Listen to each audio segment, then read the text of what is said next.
Welcome, everybody, to the first recording of 2026. I'm Lori Heinzelman, career and leadership coach. I have my co host, Tall Paul Olson. Hello, everyone. And today we have our first guest, and I'm so excited for this. We have Miss Tanisha Bostic, or maybe Mrs. Tanisha Bostic, joining us today. Hello, everyone. Thank you for having Hey. me. Yes, and so today we are going to talk about this book that Tanisha has co-authored with her daughter, and her name is Mariana. Is that correct? Mariana. Mariana. Okay, let me get it right. Mariana. Okay, so Mariana co-authored this book. All right, Yeah. Paul, I'm going to let you kick it off.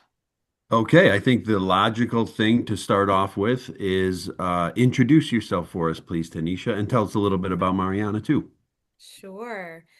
So I am of course, a mother, but I'm a wife. I am a woman of faith, which we'll probably get into a little bit more as we talk about the book. For the last 20 years or so, I have worked in talent development, as a master facilitator, a coach, and a consultant for culture strategy and change as well. And now working as an independent coach and consultant, but wanted to do something inspiring with my daughter, who is 7 years old. She is a very curious and big personality, fashionista. She always shows up for the moment, and yeah, I love her for that. Awesome. Okay, so what was the inspiration for the book? Like how did the book come about? So, for those who may not be aware, I've got a copy here. Yes, thank you. I was going to say, what's the book called first? Let's do Yes. it. So the book is called Oh, the Things Grown-Ups Do. And the premise is that Miss Mariana, this curious little girl, is seeing the grown-ups around her do seemingly weird, odd, interesting, funny Mm. things, but she's not quite sure why they do them. And for example, I appear in the book. I'm singing, but I might be a little bit afraid. You have a dad who is dancing with his daughter, who isn't quite getting all the steps right, but he's going forward anyway. You have someone who is running the Tough Mudder. They're in all of this mud. They're doing this hard, long race. And so those are just some of the things that she comes across that these grown-ups are doing. And she's like, what is going on? Like, why would you do that? And so she learns throughout this journey why they do them. And really, the punchline is that we do these things so that our kids can see what they can be. They can push past fear. They can try new things. They can do hard things. And so that is really the premise of the book. Wow, that's great. And who came up with that? Like who had the idea to do this So in a book? yeah, so you know how folks say that good ideas come to you when you least expect it? Uh-huh. This was kind of one of Yes. those moments. It was a shower moment. And this idea just kind of downloaded in my mind. It was one of those ideas that it's definitely a God idea because I could not take credit for it. It just literally kind of dropped into my mind. The thought about the book, the characters that would be in the book, even some of the wording for the book just kind of came to me in a moment. And as I thought about it more, of course, I thought about how, if you have children, at some point you are telling them something and you start to see this like glaze over in their eyes, and you know that they haven't heard a word you said, Mhm. right? Yes? Did you Yep. guys Yes, or ever? they don't care, they don't understand, something's going on. Yes. Yeah, No they matter haven't their heard you. age. Yeah. And so That's right. seeing those eyes more times than I would like to admit, I started to wonder, how do you get through? How do you break through? How do you make sure that the things that you're trying to teach your children stick? And I remembered that people don't necessarily remember what you say all the time, but they will do what you do. And so Mm. that Hmm. is what inspired this book. All of the people around me, all of the parents, even myself, me deciding to do things so that she could see me face fear and try something new versus me trying to tell her that she could do it, it's different. And Yes. so that premise, that thought, that inspiration is really what guided this journey of writing this book, so that not only children, but also parents could decide, hey, maybe I should try that thing that I've been wanting to do. Even if I am a little bit afraid, if I fail in front of my kid, that's all right. They'll know that they can do it too, and that's okay. So that's really where the book came from, and the premise and the inspiration for it. You know, I want Wow, to share. cool. I want to share a quick story or example of that, maybe. I recently had someone fill in for my friend here, co-host Tall Paul. I had a Ed Thomas fill in for me, and I haven't aired his podcast yet, I don't think. But he said something similar to this of what you're talking about, like a parent in trying to teach their kid something, or to if you're afraid of something, showing your kid it's okay to be afraid, but still trying to do that task. And his example was fishing. He had never gone fishing before. And his son, who I can't recall his age, but he's maybe around 7 years old, he had asked to go fishing a couple times. Well, Ed didn't want to tell him that he didn't know how, I believe. And what happened was one day he said, "You know what? I can't keep avoiding this forever just because I don't know how, or I'm a little afraid because I don't know exactly what I'm supposed to do." And then he took his son fishing and they figured it out together. And during that time, they talked about that. Like, I have no idea what I'm doing, but here I am trying to do that. And it just made me think of exactly what you mentioned here is that one of the best ways is to show them to face that fear or to try something new despite not knowing exactly how to do it. Yeah. And you'll be surprised. Um, all of this kind of started last October. And the thought for this book and trying to move it forward and get it together.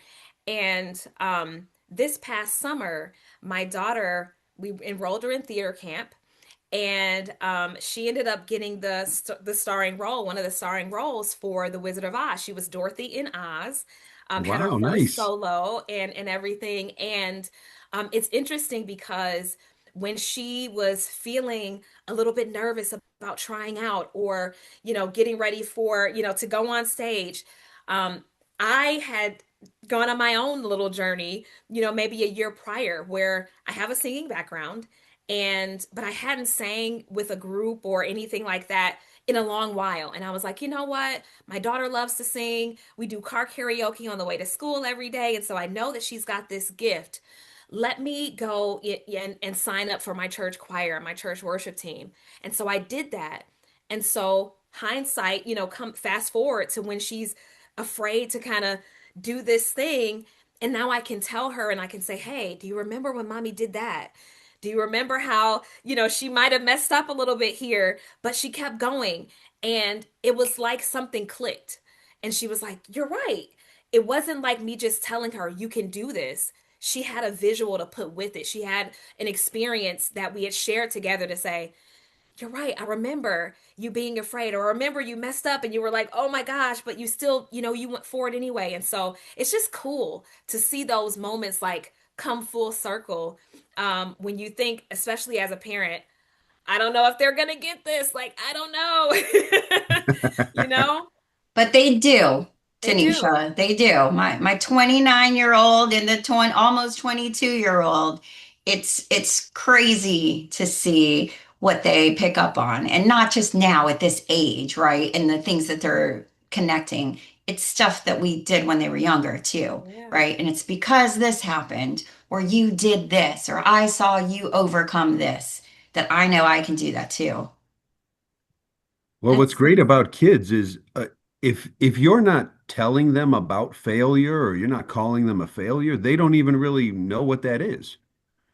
They just see people, because they just try and then they see people trying, and it's not a big deal if you don't come in first or you don't, you know, accomplish the big thing. They don't care. They're just trying it. Absolutely. And it's interesting because there are some things that my daughter will do and she will just try and go and be. And like you said, she will do it without even thinking about what Hmm. happens if I fail or don't get it right. But then there's this other side where you can see this perfectionism coming out.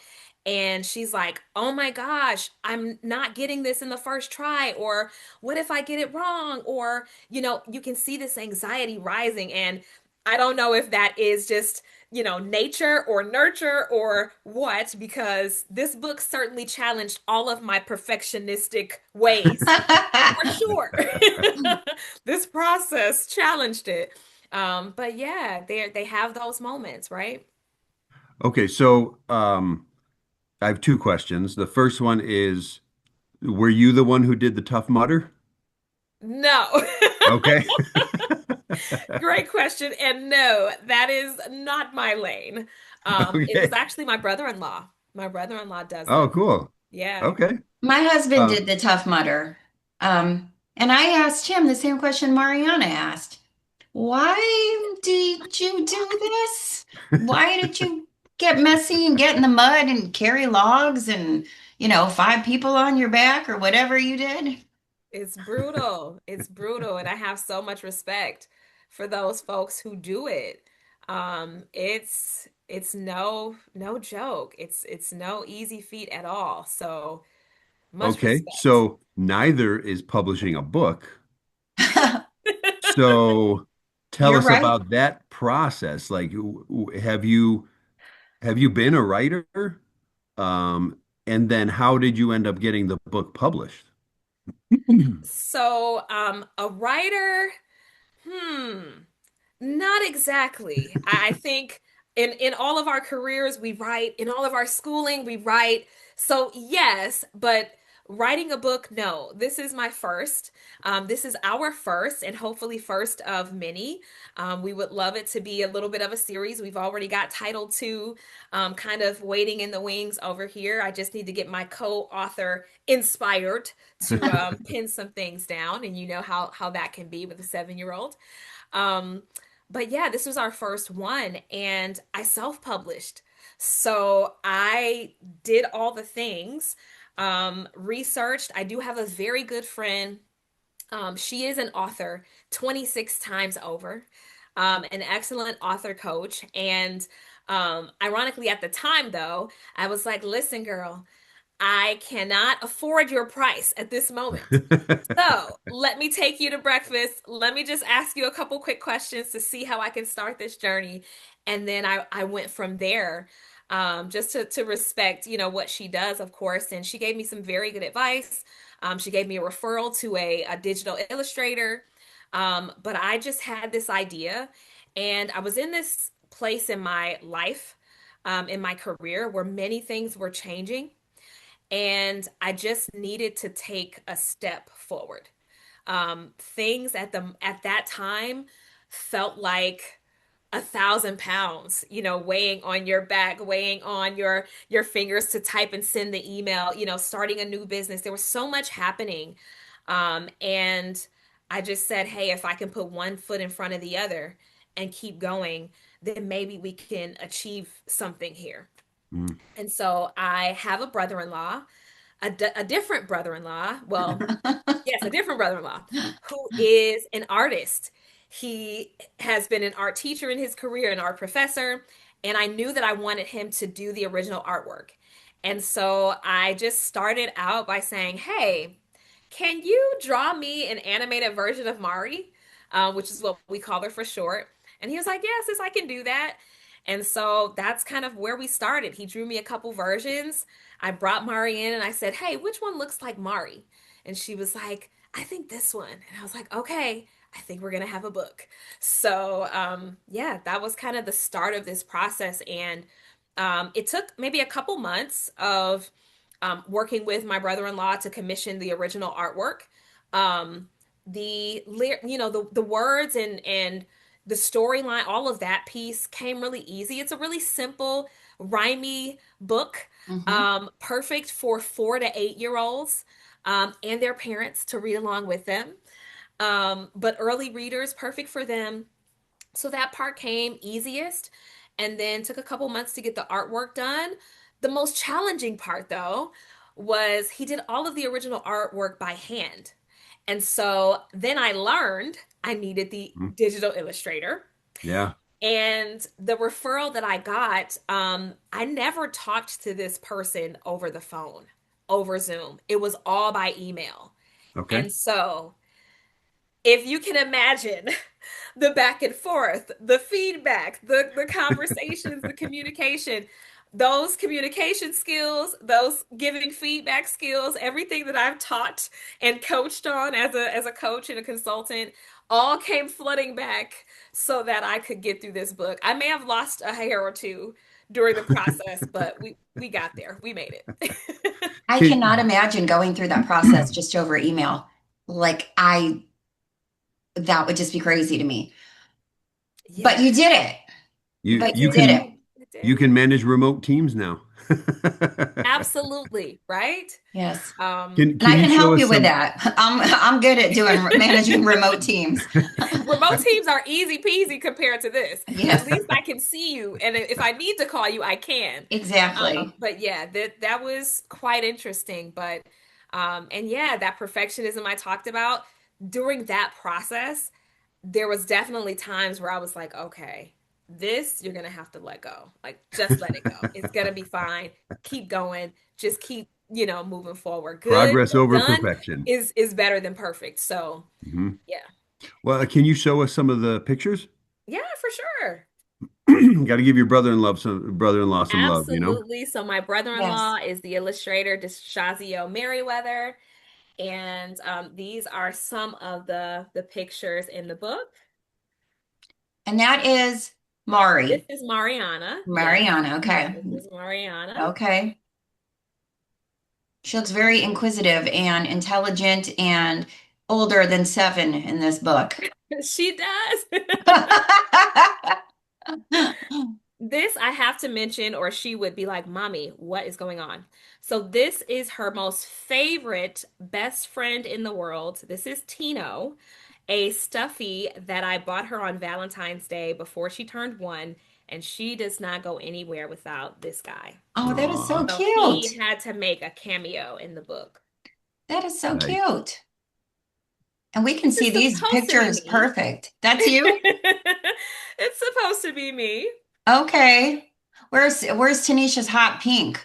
That's what I'm used to seeing. Tanisha right? with some hot pink. It's Okay. true. I went a little different. This is That's Dad excellent art. and Yes, Mariana. Thank you. it is. It's On a very Mhm. roller good. coaster.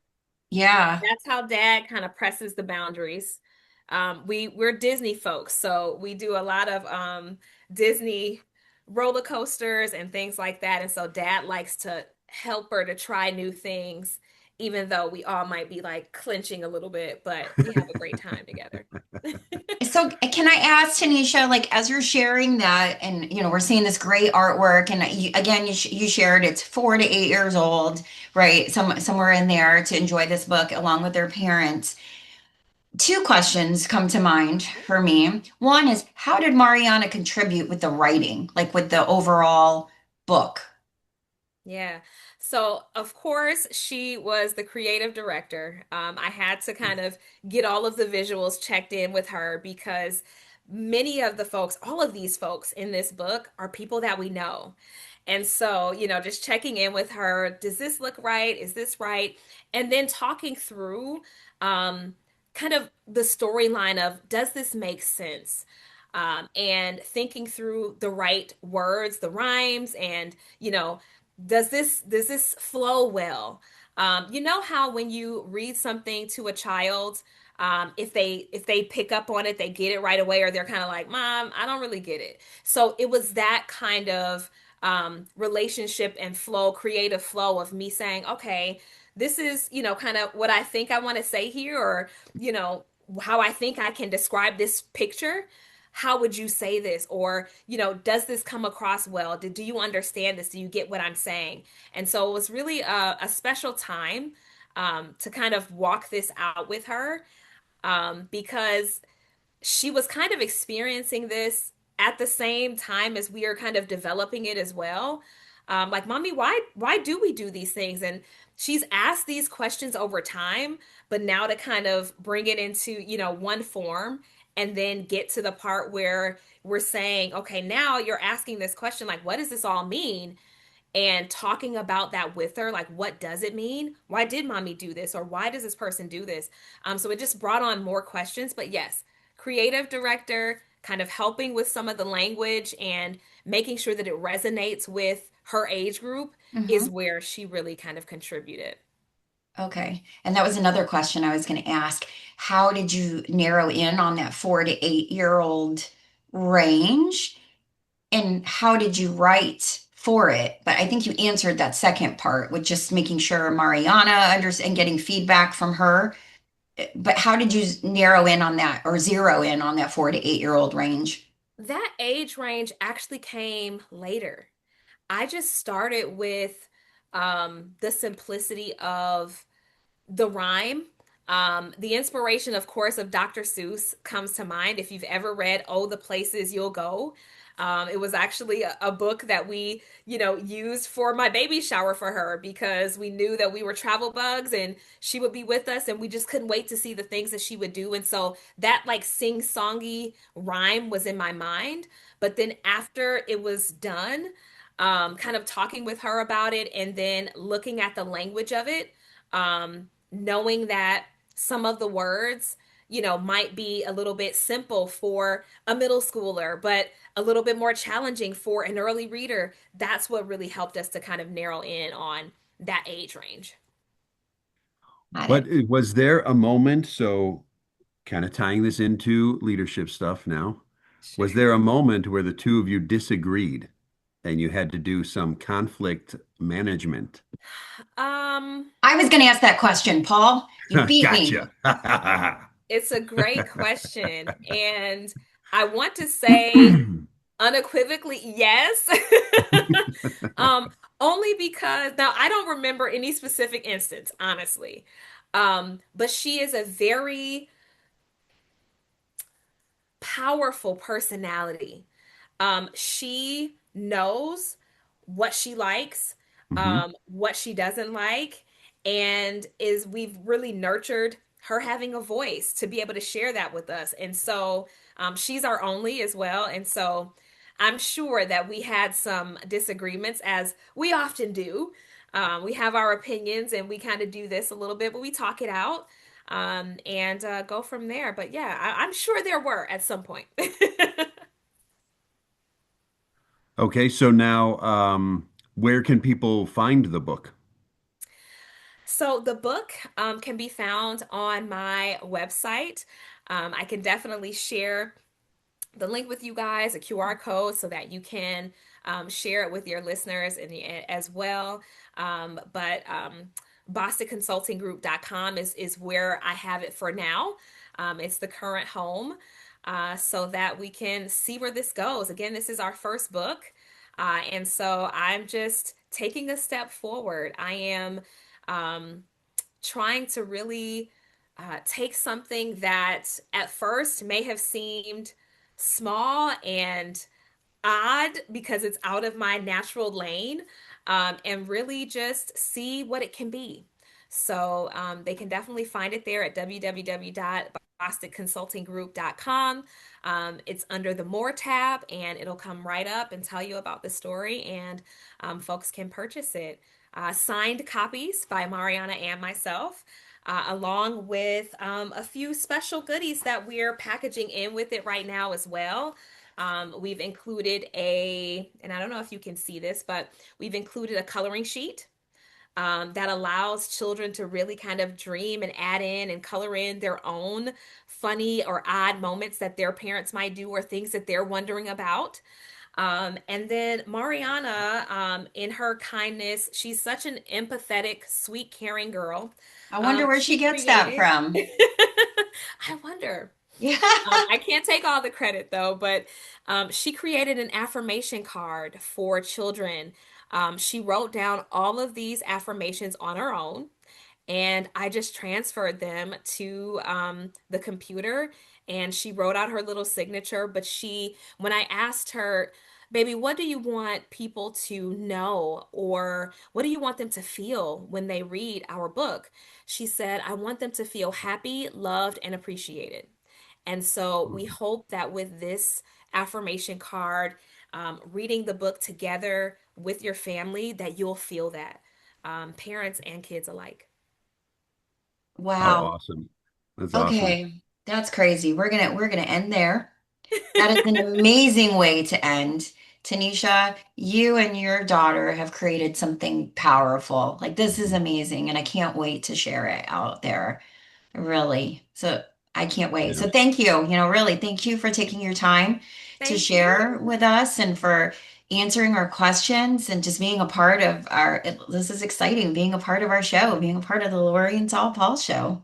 Yeah, Thank how you so wonderful. much for this opportunity. You both. It's been amazing to be here and to chat with you all about this book and this project.